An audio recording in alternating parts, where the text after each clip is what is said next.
This is not my least favorite style. I have it on there a bit once. No, me either. No. Okay, I'm gonna get some of those secrets. One big carrot. I like that there.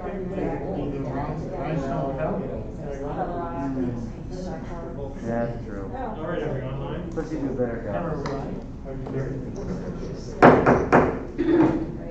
I'd like to call our Thursday, August 6th, 2020, Forest Lake Area School Board meeting to order.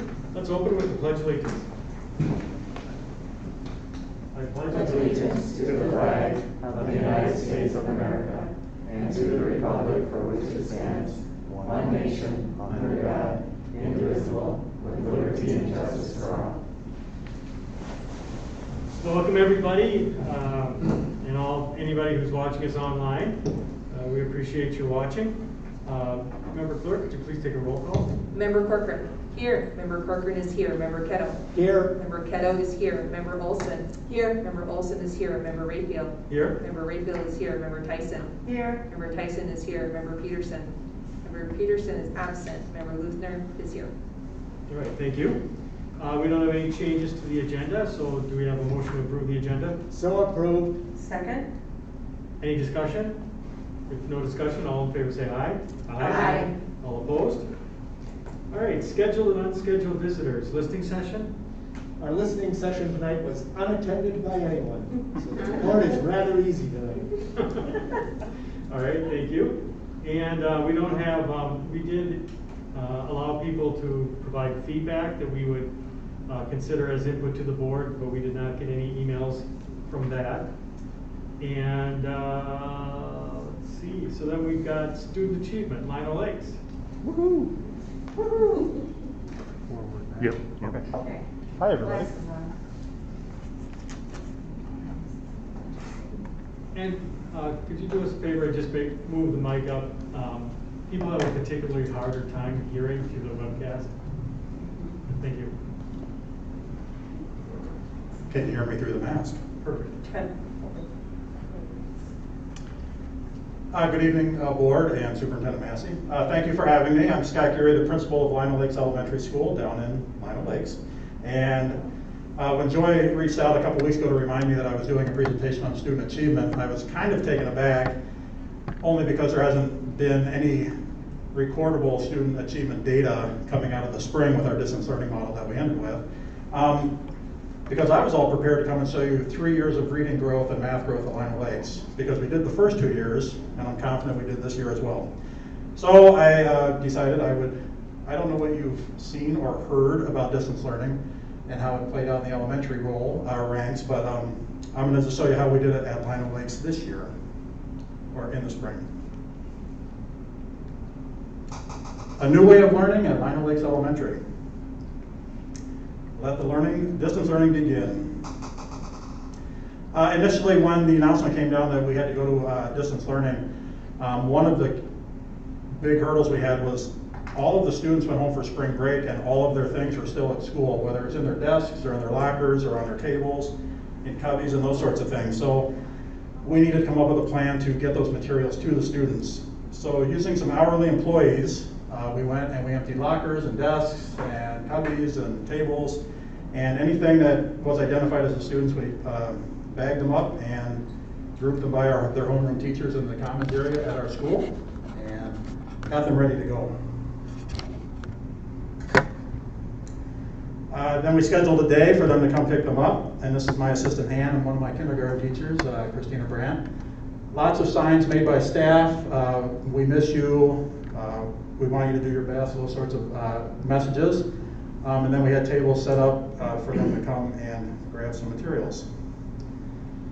I have a very cohesive, fun staff, and a couple have found out that these big heads, you can order them, and they blow your head up and put them on a stick. So I'd say about 2/3 of my staff ordered those, and we thought we'd be creative and put them in the office windows and the school windows just to let the kids and parents driving up every week see that we're still here, we're still thinking about them. The day came and went without a hitch, and lots of cars, lots of students. And at the end of the day, we had a little running bet of how many bags would be left over. And it came down to myself versus our FIA teacher, Michelle Luke, and I will say that I won. We actually only How had, many? yeah, we had 6 bags left out of 450, 60 students. So To come back and see the school. it was quite the sight to go in to all those bags and then pare them down to 6. It was pretty cool, and lots of smiles, and it was hard not to hug them and high five them and all that, but they understood why they couldn't. So a very successful day. All my staff lined up on the sidewalk by grade level, or these 4 or 5 stations, and then as they drove up, we would radio in, they'd bring their stuff out, things like that. After the initial pickup of materials of personal belongings, then we started the distance learning. A lot of parents had the option to do everything online or get paper packets, and so we had to set up a way to do that. And so again, with everybody watching, each Friday, Ann and I would go out and set up tables with milk crates by teacher and grade, and then paper packets were supplied in one crate, and then there would be a separate crate for return of materials. So the first week they picked them up, and then as they went along, they would put the finished materials in one and pick up the next week's. And it worked overall, for the most part, pretty well. Thought I would throw in some pictures. We had lots of pictures and feedback from parents and students on how they were doing learning at home. Traditional, sitting at the table, doing your work, to putting sight words taped underneath your table in your bedroom. So pretty cool. We saw lots of dogs and cats. We had some students helping their dad build a deck, just things like that. Hands-on learning, we call it. As we went on, students and staff became very familiar with Zoom and Google Meet or Google Hangout, and so I would say about 2/3 of every class on any given day that they had a Zoom meeting would jump on and do the Zoom meetings. Again, we saw a lot more goldfish and cats and dogs, and here's my doll, and here's my brother, things like that. So it was fun. And then back to the Zoom, one of my requirements was that they always invite me to the Zoom meeting, and then I would jump on and just listen in and provide some games and fun as well. Teachers made collages of the pictures they were getting. So here's some of our kindergartners in Ms. Lilberg's class doing their work. And then it wasn't all math and science and literacy. We also did some citizenship and social emotional learning. This was tell us what you did to help someone else or something else. And so as the feedback came in, we made some collages of that as well. Anywhere from picking up toys for his brother, feeding his dog, making thank you signs and things like that. To see these come in was just overwhelming at times, that our kids are okay.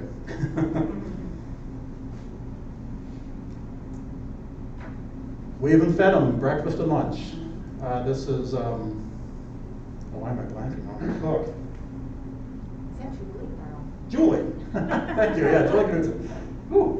Julie was out there every day from 10 until noon, and she was distributing bags. And I said she had the best job in the world because when it was 70 and sunny, she got to sit outside for 2 hours. So, when distance learning was all done, we threw a parade on the last day of school.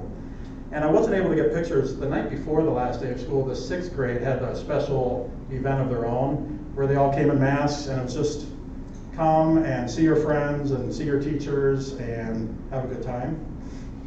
And the next day they were invited back to join everybody else for our parade, complete with a balloon arch, which if you've ever made one of those, you know how daunting that is, especially to clear that whole, anyway. We had some issues, but it lasted. Again, each grade level team made a table with some signage, and then a lot of them had things to give out to students and families as they came through, and they also collected, as you can imagine, a lot of things from the students and parents as they drove through. We started with kindergarten. 6th grade was last, that way the 6th graders could see every teacher they had before they got to the end over their career at Lino. So just some cars. And by the way, we had the Lino Lakes Public Safety Department come out and help us. They estimated we had over 200 cars come through in about an hour and a half to 2 hours. And if you know Lino Lakes, you're looking at Main Street, and they were all the way down Main and then all the way up Lake Drive. And the sergeant came at one point and said, "Scott, we need to rethink this because it was causing such a traffic jam." And Kate, you might be able to testify to this. So they routed them into the parking lot and just basically made a big snake in our parking lot so they could get them all off the street. It was incredible. But we got them all through, and I can honestly say I did not hear one negative comment, and they were waiting in line for an hour and a half just to come through the parade. So, pretty cool. Lots of cars were decorated with signage, just thanking teachers and saying they'll miss them. We had a photo booth with the big heads, so it wasn't staffed by anybody, but the students and families could get out and pick up their teachers and take a picture with them. So that's Eva with Miss Wallstrom and Miss Brandt. And then that just says it all.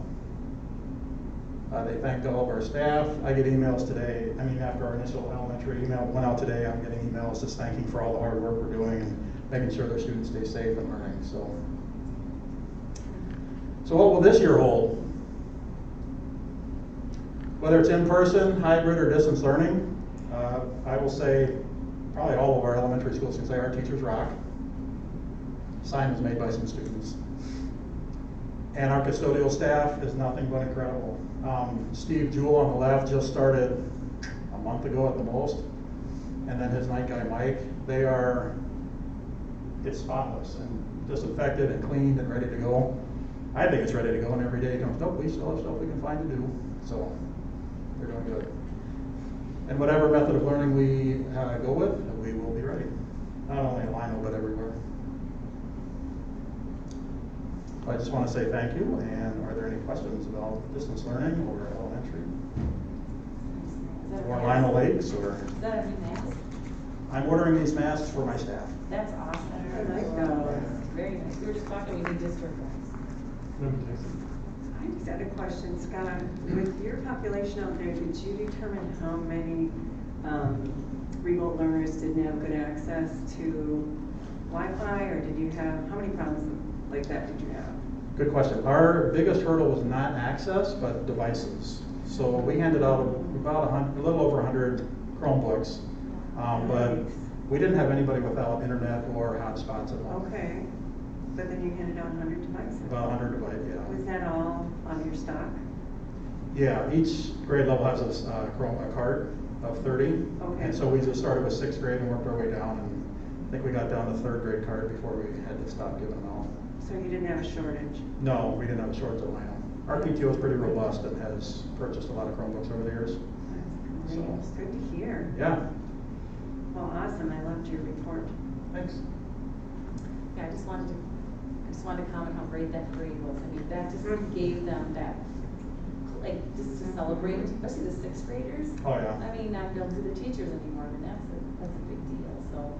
Well, and to that point, we were curious how many 6th graders would come back the following day after they had their special night, and actually quite a few came through, well, whether they had brothers or sisters, but where they came through on their own, just to see all their teachers then. Right. So It was just a good ending for, Yeah. Such a hard spring. So, Yeah. but thank you for all that hard work. You're welcome, thank you. Anything else? Just want to say thank you for coming out and Yeah. showing us what was happening last year, and wish you the best of luck this year. I know it's going to be a lot of work, but I know you guys take this job really, really seriously, and I appreciate it, and I really appreciate all the good relationships you've built up in that area. Appreciate it. Yep. All right. Have a good All right, night. thank you. Thank you, Scott. All right, positive happenings. Member Luther, you want to start? Sure. I go first, so I get to say, I went to the MSBA summer session, although most of us did. And it was a really good speaker, and it's just the first session. So I'll leave other people to talk about it, but the two things were mental health and advocacy. And I think mental health is going to be kind of the theme of a lot of it. So that's on Wednesday nights, and it's virtual. And if there's one thing that is almost beneficial is I couldn't have gone to the summer seminar if I had to actually go every Wednesday night. So having it be, I can go virtually, really helped. And the same thing, they had it available the next day that you could watch again or watch for the first time. So I appreciate that aspect of our new Zoom life. I also have been helping with the distance learning planning, September planning, and fielding a bunch of odd emails and phone calls like we all have been, cheerleading the district. And I think that we really did earn our good marks last week because we were ready for whatever the governor threw at us, and he gave us pretty much what we needed, I think. And we can take it from here. So other than that, it's summer. I haven't really been to anything. And it concludes my report. Same thing. I mean, I listened to it today, so it was nice that they did give us an option. If you couldn't watch it last night for MSBA, watched it today about mental health. That was a really very eye-opening report. Well done, and I think hopefully I can share it with more people. But and also I think a lot of positive messages from parents I've seen and talked to, and everybody's just really excited for the kids to go back, and we're hopeful that it's all going to come into our plan, and just seeing how the parents are very appreciative of our work and the teaching staff's our hard work. So not a negative comment. So I'm pretty excited about that. I think we've done a great job of getting our plan together. So that's it for me. Very good. I also attended the MSBA workshop last night, which I thought was valuable, as usual.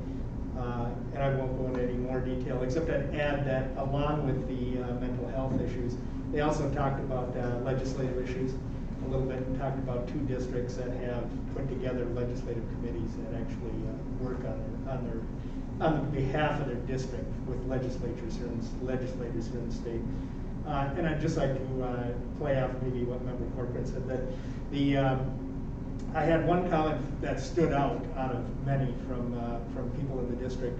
There was a young mother who has a couple of kids in Scandia who said that she was really impressed. She watched the entire last meeting when we talked about where we were going with this for next year, and she said she was very, very impressed with how well put together our presentation was. She complimented our superintendent especially in the way it was presented, and it was very concise, and they really felt good about where we're going. So, and that ends my. I was not able to attend MSBA, and I don't have any events to report. Okay. I did attend the seminar last night. It started late. I could have changed out of my pickleball clothes. But anyway, it was very good. And I thought it was interesting that the keynote speaker was a school board member from Des Moines, Iowa. And she's a doctorate, and she has this whole initiative wrapped around mental health. And a couple of things that takeaways for me, she talked about PBIS, which we do district-wide in our district, and we're so proud of that valuable district-wide program initiative that we have. And then she also talked about ACEs.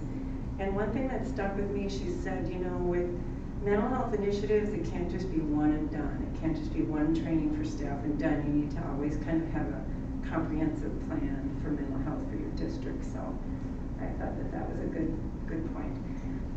That advocacy is excellent. We've had that for a couple of years now. It's just really a valuable message, and I do like that idea of having a group, like some districts do, that are really always on top of those advocacy issues. I've heard great feedback, just positive comments, still some questions about the masks, which I brought up with the superintendent, just kind of clarifications. But positive feedback, like Member Corcoran was saying, that you guys, wow, we had our plan ready, and it was so impressive and clear, and really like seeing that whole plan laid out that our district worked so hard on. So, and I've seen a lot of you know, a little football clinic here and there going on, and they all look so happy and excited to be there, and just some other little softball games. So it's good to see the kids out and being together and being able to do some of that. So that concludes my report. Thank you. Thank you. And for me, one thing I wanted to just talk about adult basic education. we're doing distance learning with it, so people still have their ability to get their GED or English as a second language, and so that's still all in place, and people should be aware of that. And it's positive happening for me is that you talked about this a little bit at the last meeting, but I just wanted to say how much I appreciated the governor's presentation on what Minnesota schools were going to do. It was very well researched. There's a lot of work that was done to put that together, and really looking at the data that they were looking at. And I know it was hard to wait that long to get it, but I watched that whole thing, and I was just like, this is really what we needed. We needed a thoughtful look at this, and so I thought that was really positive. It's always nice to see when people are doing their job the best they can, and seeing that it helps our students. So. Madam Chair, can I add one more thing that I forgot? I apologize. My neighbor across kitty corner called me and said, I got my community ed booklet. So I just want to put that plug out there that people are really excited to see that book. It's kind of like that returning to normalcy, seeing that familiar, wonderful book in the mail was very exciting for her and for me. So Thank you. I just wanted to add that. All right, reports. 9:16, Member Olson. I do not have anything to report. I missed our meeting yesterday. All right, City of Forest Lake, Member Kettle. I'll just say two things, I guess. The city, like us, or like we used to, are still meeting virtually, so that's kind of interesting. They're not meeting in person yet, as far as we know. And the second thing is obvious, I brought this up the last two meetings, is the road construction, which is right outside our window out here, I mean, is going very, very well. You know, it's creating a concern for 97 being closed, but that's good news, I think, for all of us, because it'll bring, ideally, get the road done so we can bring our students into school effectively and efficiently. And that ends my report on the city. Thank you. Yeah, I'm pretty excited about that road. It's gonna be wonderful. It's done. All right, Superintendent's report, Dr. Massey. All right, well, as Member Kettle indicated, we tried to be overview and concise in our last meeting. And I have to warn you that I'm going to walk you through a presentation that might be a little more detailed out. I think as we continue to shape our plan moving forward, I'm going to continue to keep the board well appraised and informed of our plans as we move forward. As you can imagine, our staff, in a sense, is beginning the in-depth work of phase 2. And that's what is the plan phase 1? Now that we have our plan phase 2, how do we make it operational? So that is the detail that I'm going to walk you through tonight. Again, as you saw earlier in last week's presentation, we were guided by the need to plan for in-person, hybrid, and distance learning. Our board decided last week, you guys decided that we would be in-person elementary and hybrid secondary. So with that, I will begin to walk you into more detail of what that looks like. But keep in mind that all of our planning, all of our decision making is driven by this set of priorities and commitments. First, to deliver an exceptional learning experience that adheres to the health and safety of our students and our staff first and foremost, and that maximizes in-person learning. So at the very forefront of our thinking and our planning is, if we can bring kids in for learning, if it fits the guidance from the state, we're going to do that. We are not going to exceed or push on that scientific guidance, but we are going to follow it, and we are going to honor the opportunity to bring kids in for learning. Again, keeping students and staff safe and healthy, equity and access for all students. Member Tyson's question of Principal Geary is a really, really important question about kids having access. And if access is the platform on which our kids are learning, if they're in a Ranger Academy or distance learning program, we need to make sure, to the best of our ability, that kids have equal access to learning. Regular and effective communication with our parents, students, and staff. As Principal Geary indicated, and I'm sure with Mr. Jacobson ending this week with communication with his staff and students and parents, we are communicating on a regular basis with their families about how they navigate their choices and opportunities, but also what it looks like based on the choices that they might be making. And to that point, I would point to you at your table a graphic that is accompanying the detailed emails that are being shared by our principals. There's a kind of a graphic layout of our in-person learning for elementary, and then there's a separate one for the hybrid secondary that lays out our plan in kind of a framework format that addresses 10 different critical areas with quite a bit of specificity and detail. And being flexible to meet the diverse needs of our students. So those are the priorities and commitments driving our work. Before I get into our plan, I want to point you to the metric that Member Rayfield indicated from the governor last week. In addition to planning guidance that the state has provided, they've given us a metric to help guide our decision making about bringing students into school based on positive case counts in the counties in which we have schools. Those counties being Anoka, Chisago, and Washington County. So we are following daily case counts as that begins to give an indication of the trend going on in counties.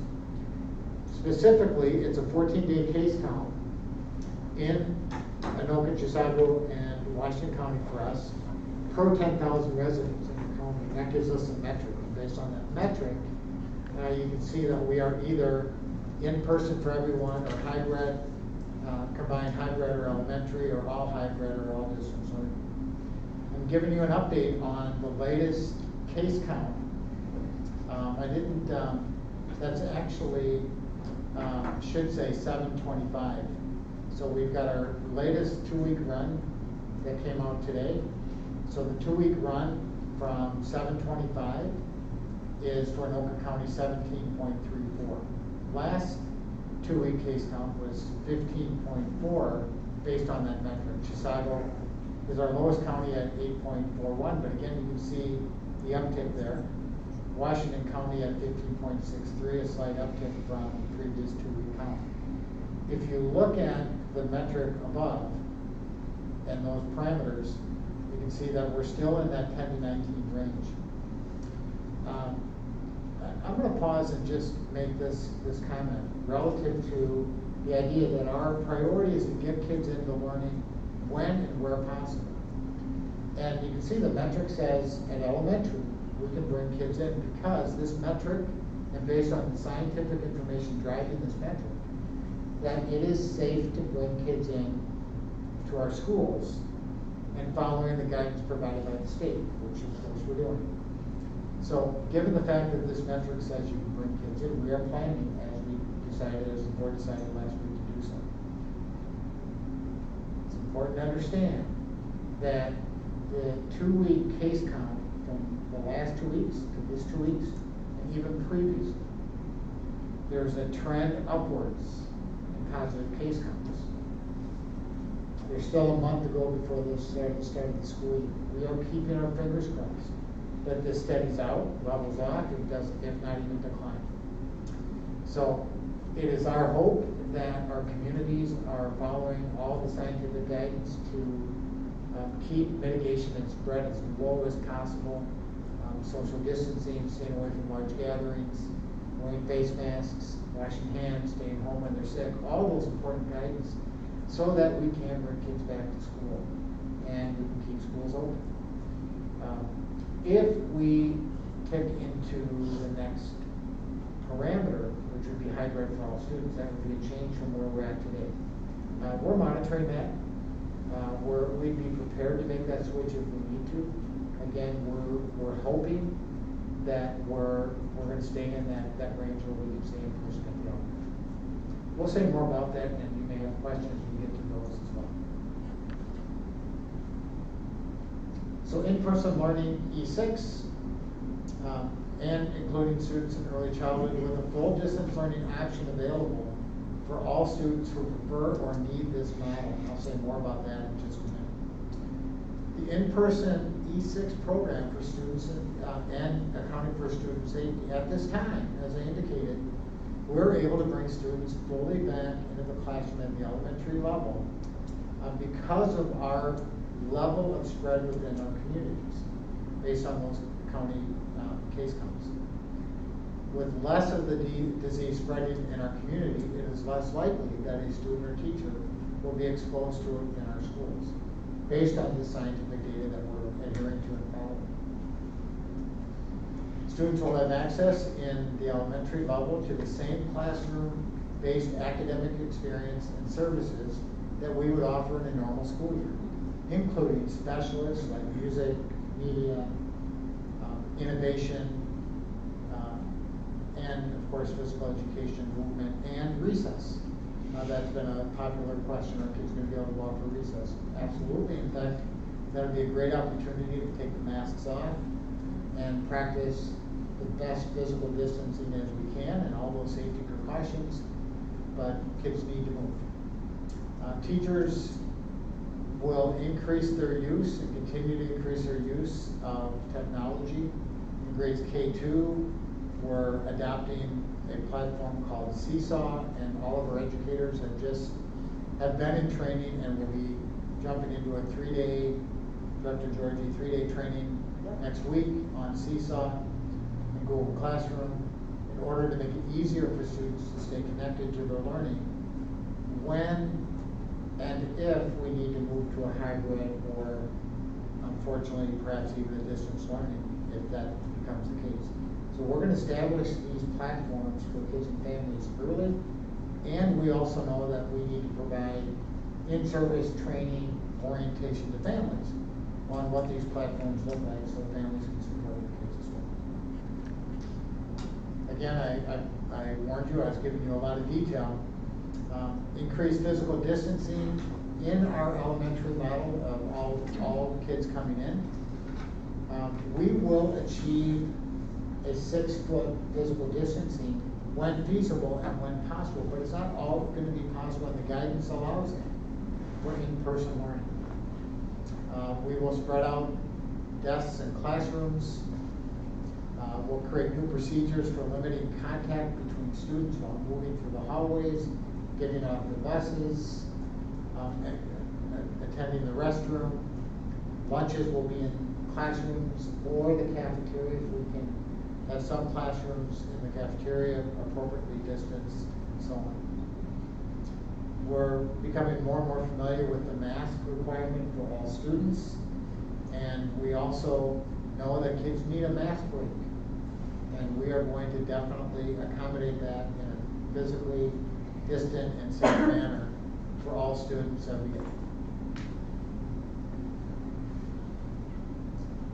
More information on the E6 relative to student safety, student and staff safety. Increased cleaning and sanitation. So classroom frequently touched spaces will be disinfected on a regular basis throughout the day, as well as high traffic areas and frequently touched areas at the end of the day through our custodial staff. Clear protocols provided by our health staff for students and staff, and family screening at home prior to the start of each school day. So we'll use MBH guidance for helping families assess their child's well-being as they send them out the door, including temperature checks.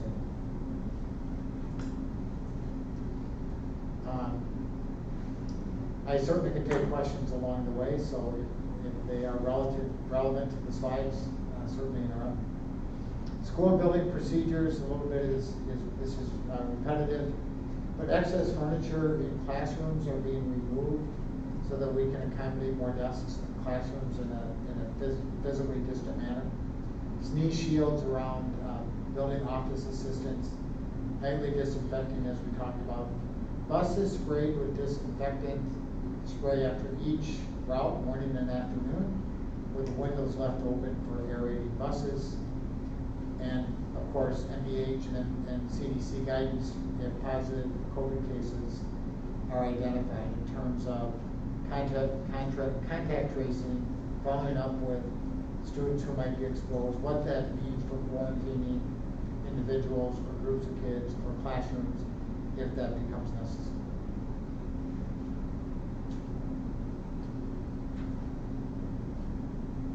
So learning services for E6, students receiving special education services will receive individualized support with services provided by special education case managers and other specialists, special education staff.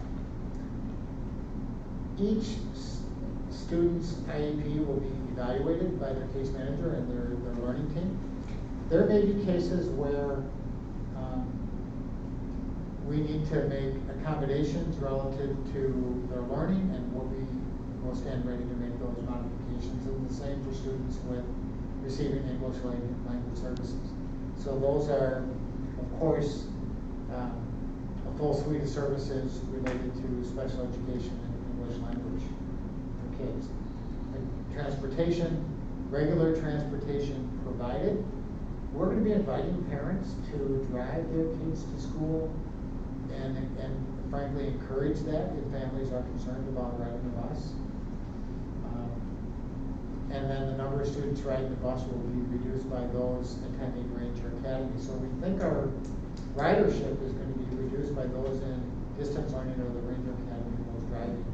Hopefully we don't have families down Main Street and up Lake Drive and around the corner dropping their kids off.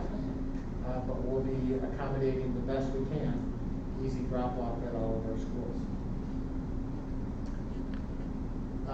In-person learning, other items, this can't be stressed enough. The student connection piece, the relationship piece, the emphasis on social emotional learning. Our young learners, our adolescents, all the way through our adolescents, are social beings. And we know the importance of those learning connections and personal connections.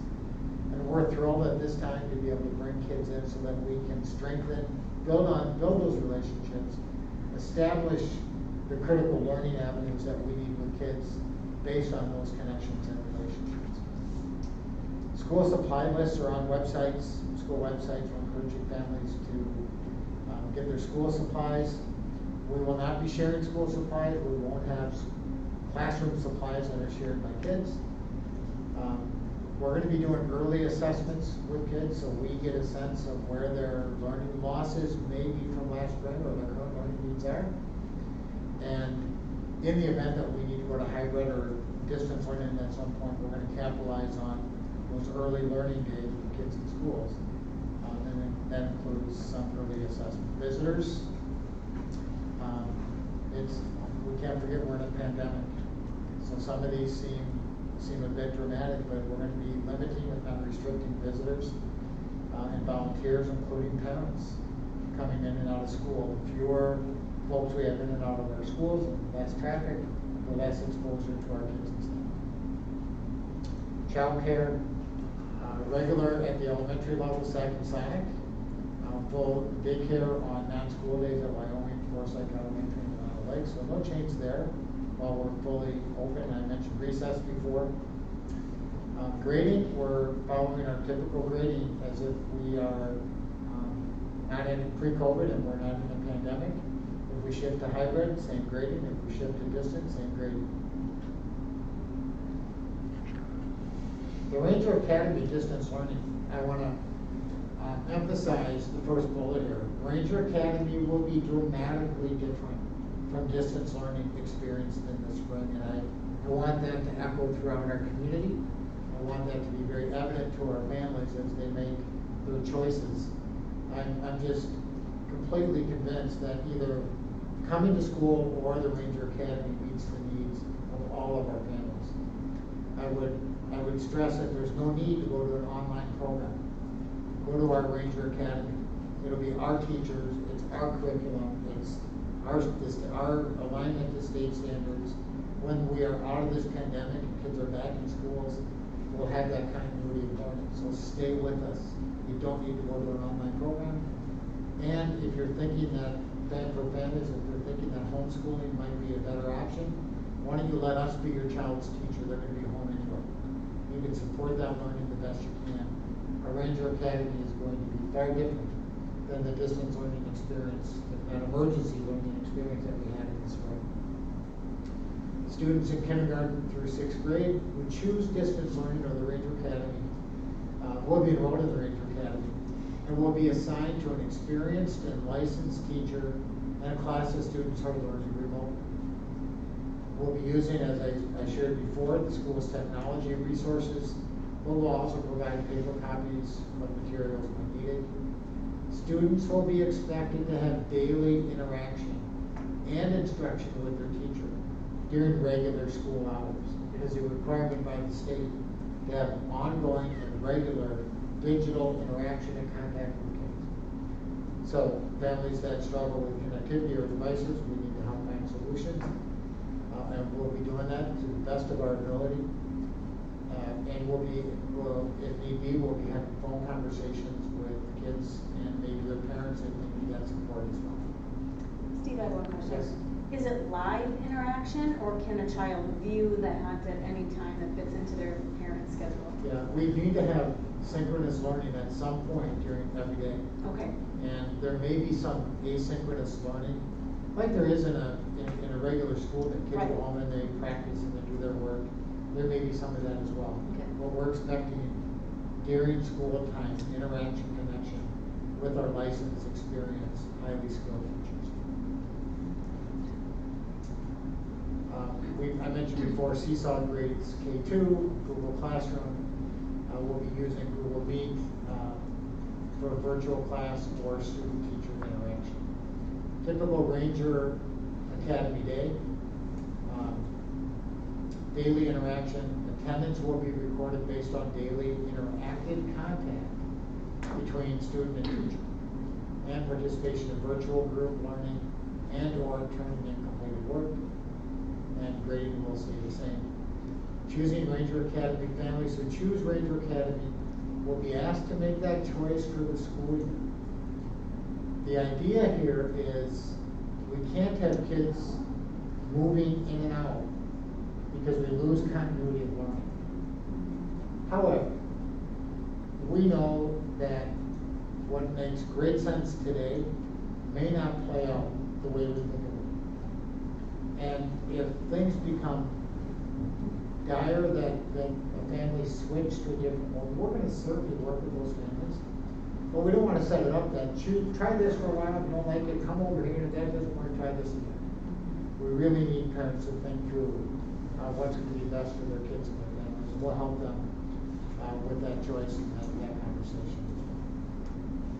I won't go to this link, but there's a link there for families to fill out to indicate that they're looking to go to this website.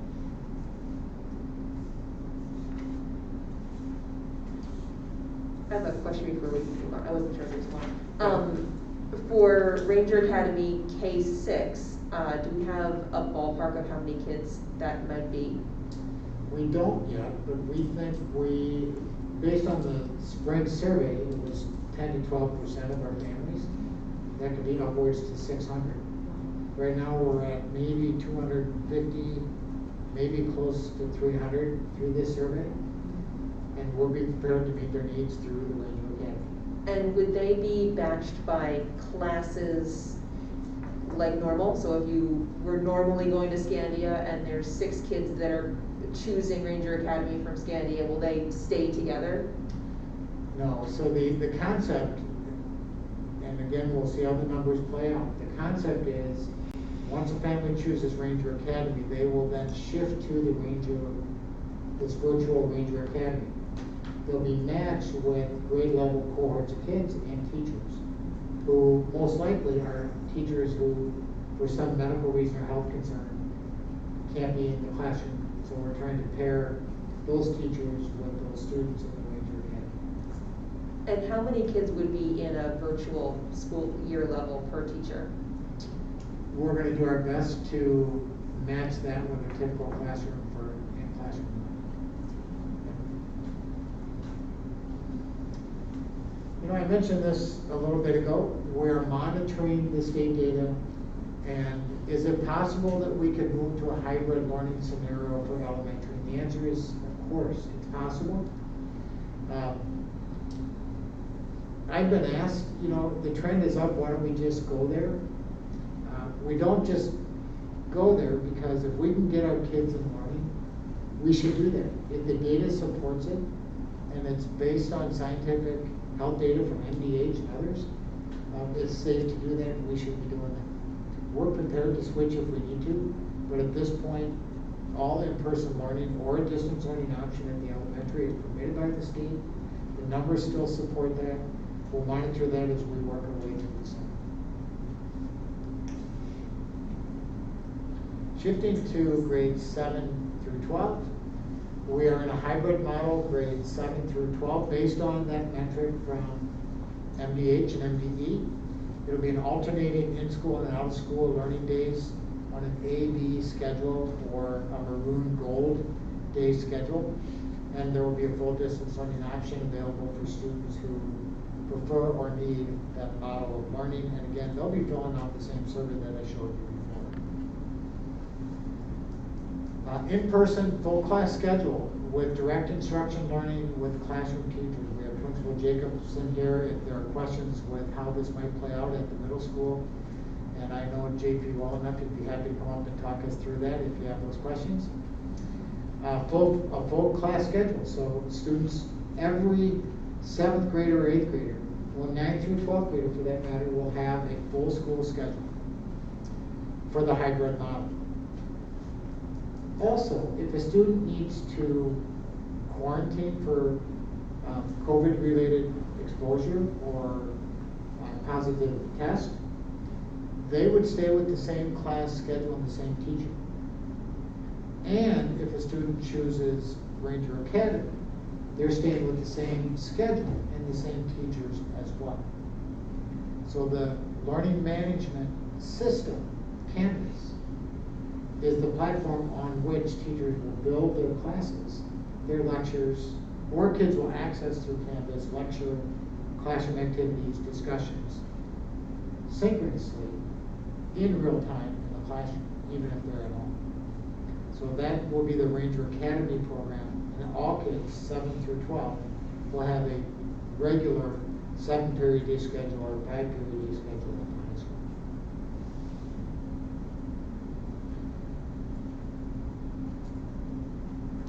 Just to mention that. Learning emphasis, all scheduled courses will be maintained by each student. The at-home learning days include opportunities for students to reinforce the learning from the in-person days, extensions of their learning, and pre-work of the next day's learning. Just like the elementary, the at-home learning days are dramatically different than what kids had in the spring. We are not expecting kids to do new learning at home and then take a test without ever having face-to-face learning opportunities with their teachers. So the at-home days are deeper extensions, exposure maybe to learning for the next day, practice on skills or concepts learned in the classroom.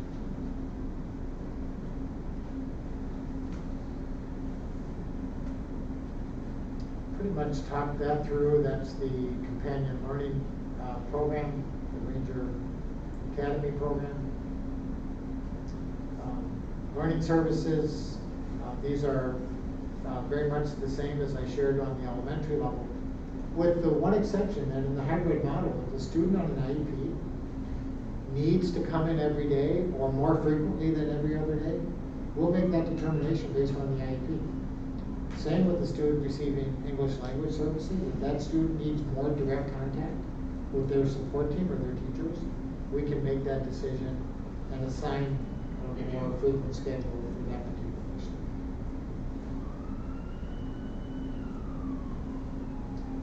So a little bit of information on student and staff wellness and health office configuration.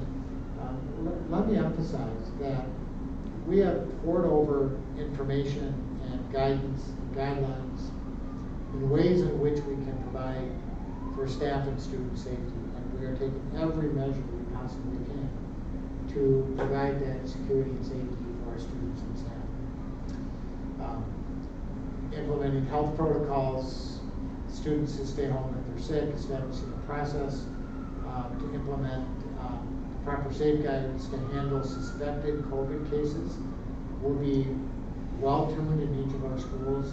If there is a student or staff member at work that begins to feel COVID-related symptoms, being able to respond immediately and create isolation spaces for assessing that and providing support to that particular individual.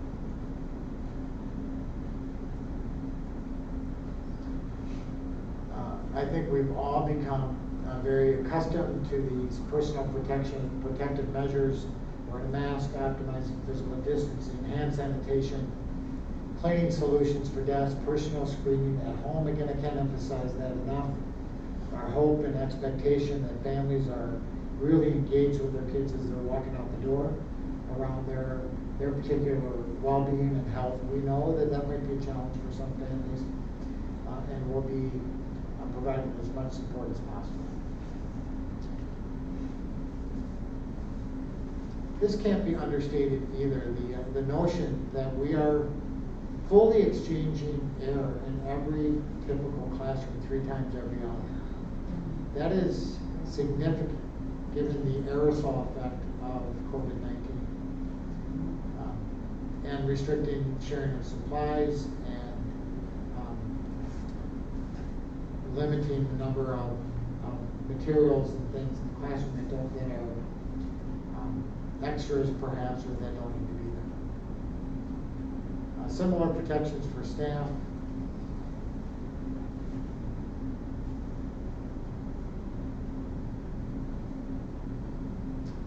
We're removing excess furniture, sneeze shields, nightly disinfecting and frequently touched spaces, buses cleaned and sprayed, and CDC guidance and MDH support for positive COVID-19 cases if identified.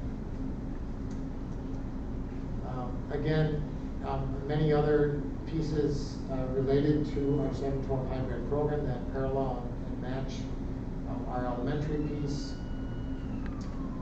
And we received guidance this week on after-school activities, and they're quite significant. So the high school league decided on Tuesday, August 4th, that our fall sports, girls tennis, boys and girls lacrosse, cross country, soccer, swimming and diving, are on a schedule, and they can begin August 17th with limited contact and practices. And the board also approved moving football and volleyball to an added 4th season, which would be March through May of the year. So we have the fall, winter, spring typical seasons. We're shortening the winter season, starting an early spring season, if you will, in early March through May, extending that 4th season June into May and later into June beyond the end of the school year. And football and volleyball will be playing in March, April, and May. You know, I pulled more information from the high school league. The first week of practice is implementing safety protocols with kids, keeping kids in pods, 25 or less, beginning to work on skills, beginning to ramp up their activities. The protocols are super critical for our students and coaches who have tested positive or experiencing symptoms. Our health office staff and our district nursing staff will be supporting this effort. The first day of competition for fall sports would be August 24th. Scrimmages are not allowed, so pre-season scrimmages not allowed, trying to minimize the number of team competitions. Number of teams involved in competitions, obviously football you have 2, but you know, in many cases you'll have many team competitions in cross country. Those are now limited to 3. Number of competitions being reduced to 70% or less of the typical schedule. So we're reducing the number of games. So some pretty significant guidance there, and trying to give kids the opportunities to be involved in activities that they love, and at the same time trying to limit exposure and provide for safety measures. And that concludes my report. Questions? I have one for JP for Flams for our middle school. I've been asked about lockers. Are we gonna because we know they're pretty, so are they gonna be spread out, alternating? Yeah, thank you for asking that question. Our plan, much like the high schools, is to not use lockers this year. Okay, even for the middle school? Even for the middle Okay. school. And so we have not had kids bringing backpacks to and from class in the past. Instead, we've asked them to use their lockers. This year, we're gonna change perspective on that, because the reason for that is we just know that it's difficult to ask a kid to socially distance at their locker with other students who are also at their locker. So, coupled with that is, and I know Dr. Massey had talked about this at his presentation last week, was we are really going to be making sure that we're able to use this word pivot to another model very quickly if we need to. And so us leveraging technology and personal devices and not sharing personal devices through Chromebooks and other things, Chromebook carts, is going to be instrumental for us. And so giving kids the opportunity to place those items, which are of value, in a backpack and carry them from class to class, also is super important in our planning considerations. And so this year at the middle school, we're exchanging lockers for backpacks. Okay, Yeah. and one more quick question. Now, they will still channel through the same 7 classes, and Century, or Forest Lake Middle School is set up in the 3 pods, or the 3 orange, red, and whatever they are. Tangerines. Will there be any cleaning of touch points when they're really coming and going that often? Yeah, so absolutely. We're going to look at that in two different ways. One, we're going to reduce the need for high touch points, leaving doors open if possible, finding ways to not use common items like pencil sharpeners, common classroom pencil sharpeners, these sorts of things. We spent a lot of time talking through what are those items that multiple hands touch over the course of the day. Can we remove the need to touch them? And if the answer is yes, then we do that. If not, we need to regularly clean those throughout the day. One of the things that we've all been doing during this time is trying to connect with other area leaders and what are they doing in their districts. And I've been on weekly phone calls with other middle school principals in our conference area. And one of the things that they have not had in the past that's been a benefit to us is the way that we section interdisciplinary teams in wings. And they've been trying to figure out how to do that with their schedules, some successfully and some not. And because we are already set up that way, we were benefited to say that most of the day, we're really interacting with a much smaller group of kids than our overall population would suggest. Yeah, so we have that going for us. That's excellent.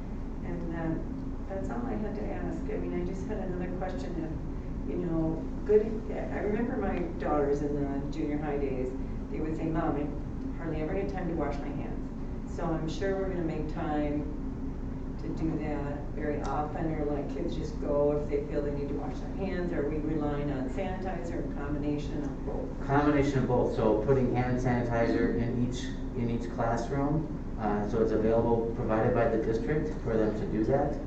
Hand washing stations, and not even just providing it, we're going to be spending some time educating around it. Perfect. Making sure that that's part of our new curriculum, our new norms, around this is how we do life in 2020, 2021, is we need to take care of ourselves and those around us, and washing your hands frequently is part of that.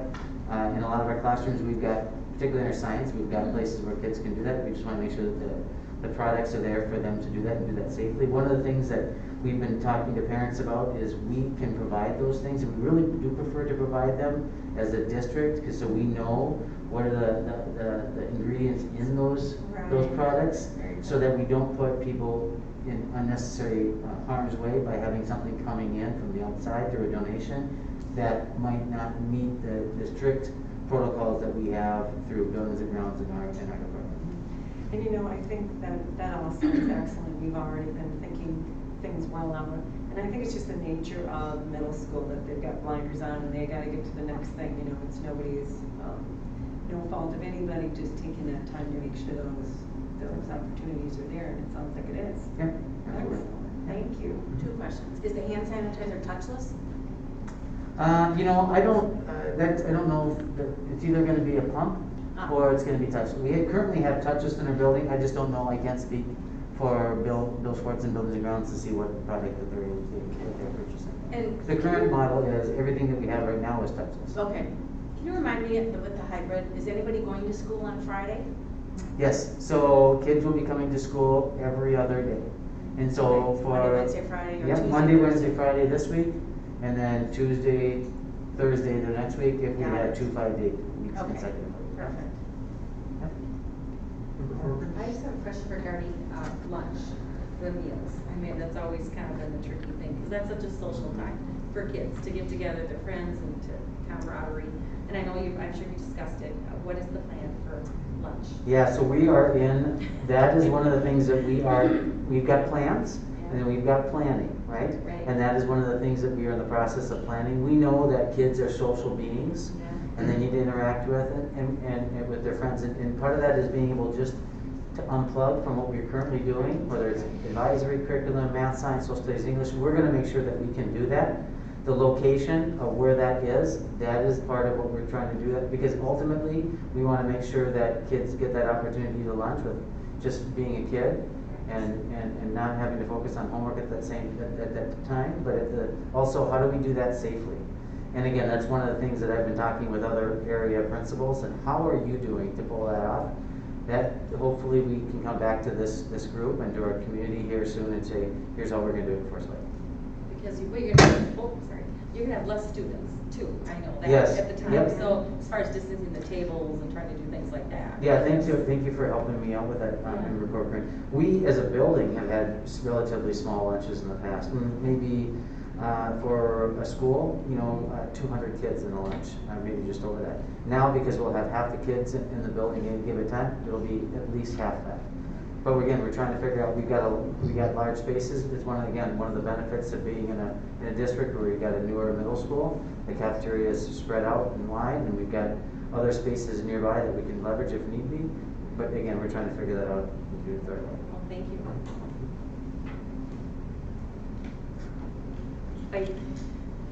I had a not middle school question, so elementary, and I guess middle school also, but are we using bigger spaces that were not necessarily a classroom last year to replace some of the more small classrooms?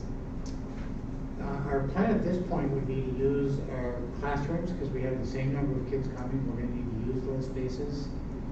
We use larger spaces for spreading out lunches or other activities that might occur, but we'll be using our typical classrooms.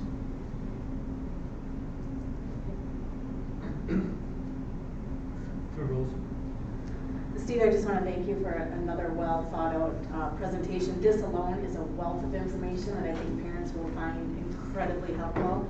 So my question is, since the county numbers are 14 days out, is there a time frame that when new numbers are released a time frame that we have to pivot back to another model? Is it the next day? Is it the next beginning of the next week? Is it 2 weeks out?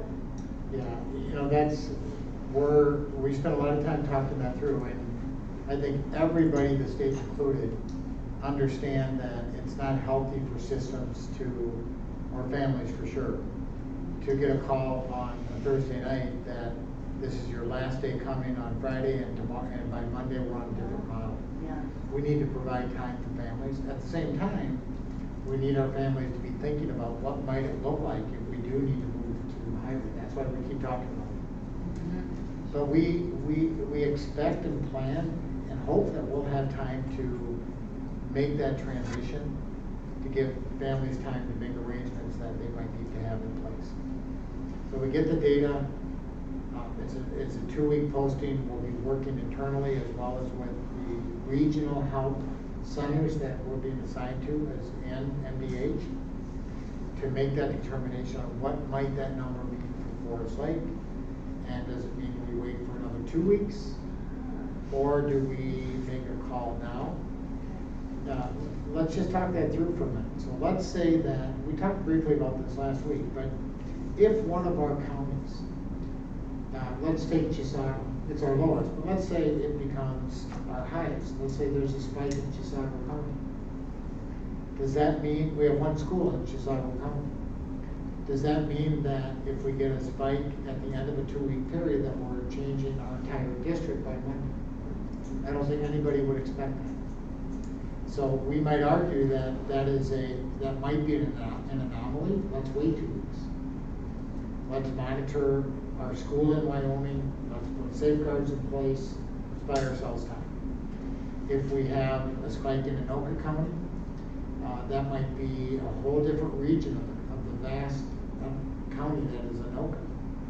Might be Coon Rapids or Anoka or Champlin Park, not necessarily our particular school area. So all those things would be considerations.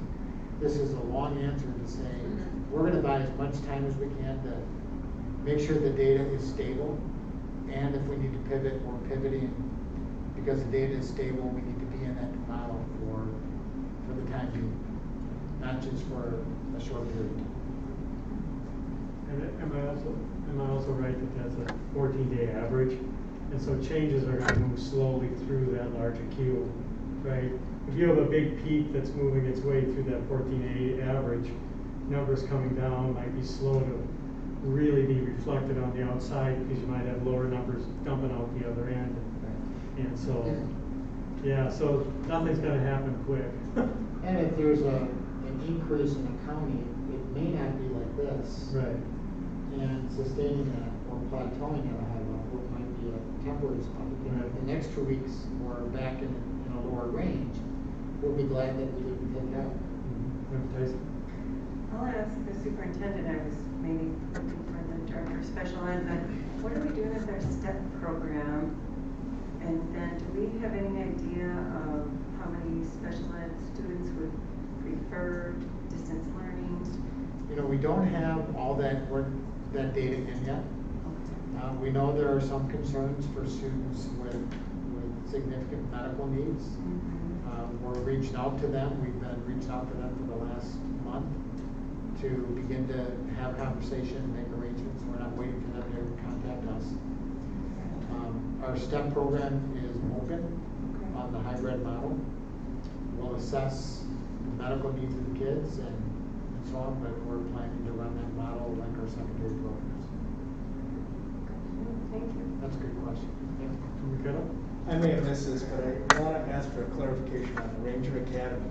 If I saw the slide right, and I didn't write this down, but I thought the deadline was August 14th? Correct. Okay, so how were the parents in the district notified of that? It sounds like, I mean, if we're saying that the family has to decide for the year basically, right, for Ranger Academy, have they been given plenty of notice to do that? I guess that was my only question. I wasn't sure how we shared that information and. Yep. So that was shared at the end of Thursday night last week. Right. With the survey. The date was presented to them this week. Given all next week to be making that decision, it's 3 weeks before the start of the year. We need planning time. We know that there might be a family that changes their mind or makes that decision after the 14th. And of course, we're going to work with that family. We just need parents, if they're thinking that, please let us know so we can start planning. Thanks. I'm just building on that. Is there like a connected messaging or how are they? Yeah, our Blackboard messages, the messages, JP, what do you send in your message, or have you already? Email, call? We have Send sent messages weekly. We send our messages weekly, and if necessary, twice a week. And we have one scheduled, both, I think, all levels have one scheduled to go out tomorrow again on this. And you also, are you emailing also? So emailing and phone calls? Yeah, so our primary mode of communication, at least to the middle school, has been through email up until this point. And both myself and I know that the high school have plans to then follow that up with a phone call to families who may not be checking their email to ensure, if, you know, here are some messages that have come out each of the past 2 weeks. Please look for those. If you don't see them, please contact our front office and confirm that we have your most up-to-date email address. Because certainly email throughout this entire fall is going to be a very valuable communication tool. We want to make sure that we can communicate with the families. Yeah, I just want to make sure that we're bombarding, really trying to get that message out. That's right. Thank you. Did this go out there? That goes out tomorrow. That's just off the press this afternoon. This is an excellent tool, just covers it all. That'll be a trifold one. Julie's already got it. I do, I figured it out right away, the accountant didn't need. I figured it out since I was flipping around it. We had the numbers for it, but it's very. All right, any further questions? I have one more question regarding the county information. I know we talked about it already, but so, like you said, if it's one county, you just have to, like you said, we're looking at local numbers too, right? It's not, because the counties are so big, and we're only part of it. So is that something we could come back to, like, once, if they say that this is over 20? And are we do we have to communicate or try to not fight for the right to stay open, but do we have to communicate, show our numbers to the government? The Governor, or how do you- governor has asserted that the county has the right to tell a district what they need to do. Okay, That's last resort. okay, The whole model is based on collaboration, right. driven by the numbers. So if the numbers suggest movement to another level, there's the premise that we're gonna have deeper conversation analyzing what that truly means in Forsyth, and is that the right move for our district? So the premise is, let's really look locally. I would say that our system decisions will be based on county data and that decision making. If we have a particular case or cases in a particular school, we may need to shut a school down or some classrooms for a period of time. That'll be more local and school-based, not based on county data. Thank you. And that's a superintendent decision, so you don't need all of us to vote, correct? You will be well informed before we make any decision, through either a board meeting if we have one scheduled, or communication outside of this format, but it'll be being informed of the direction we're going. And I And believe then the the language. resolution gave. Right, but more like a snow day, we'll definitely know about it, but you make that call, or the administration in consultation. And the language of the resolution, or the motion of the last meeting covered that. All right. Approved consent agenda. Are there any items 7.1 through 7.5 that people would like to hold? If not, do we have a motion to approve 7.1 through 7.5? So moved. Second. Any discussion? Okay. On the donations, I just want to point out, as I usually do, that there were 5 donations that were made to the district for a total of $5,280.63. And one of those is memorable, especially because it was $4,080.63 made by the Linwood PTA to Linwood for Chromebooks plus a miscellaneous donation. So on behalf of the district, I just want to thank those people that made those donations. Absolutely. All right, thank you. Any other discussion? If not, all in favor say aye. Aye. All opposed? All right, action items. 1, monthly building substitute proposal. Superintendent? Thank you. In anticipation of a need to have a ready pool of subs to address absences that may very well occur during the school year, Forest Lake, along with every other district, is going to be in need of substitutes, and there's a scarcity of subs currently, and there may be a greater scarcity of subs moving forward.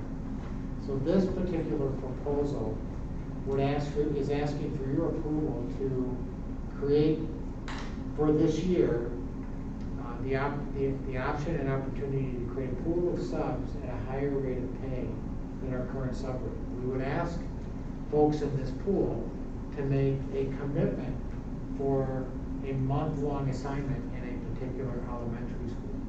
So it's unique, and it's not a one day here or another day there.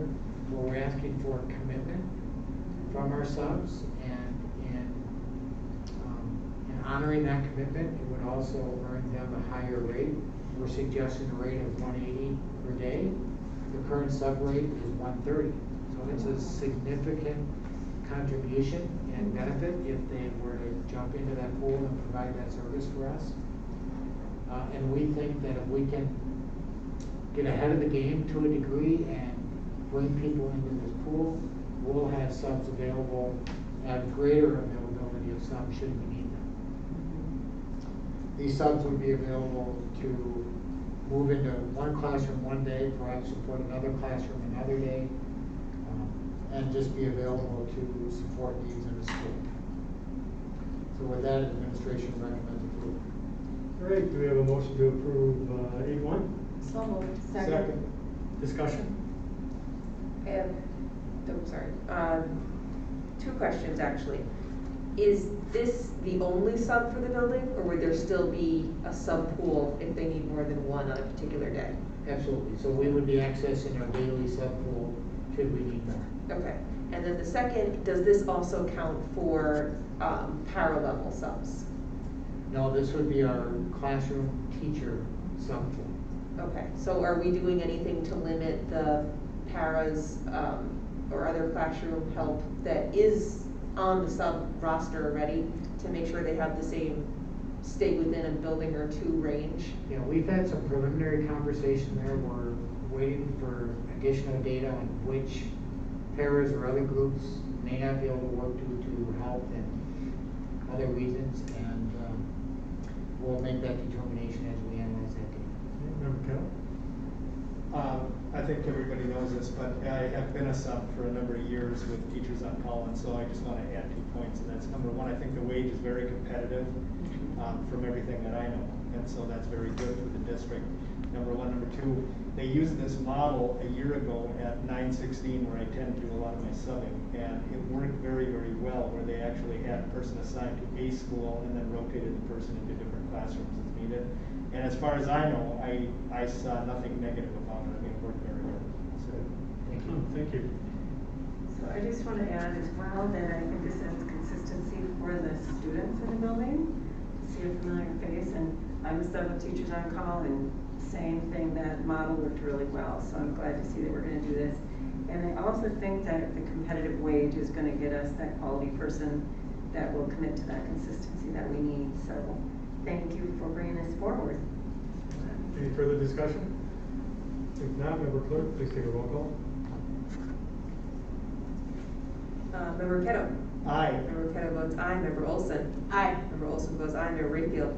Aye. Member Rayfield votes aye. Member Tyson? Aye. Member Tyson votes aye. Member Peterson is absent. Member Luther votes aye. Member Corcoran? Aye. Member Corcoran votes aye.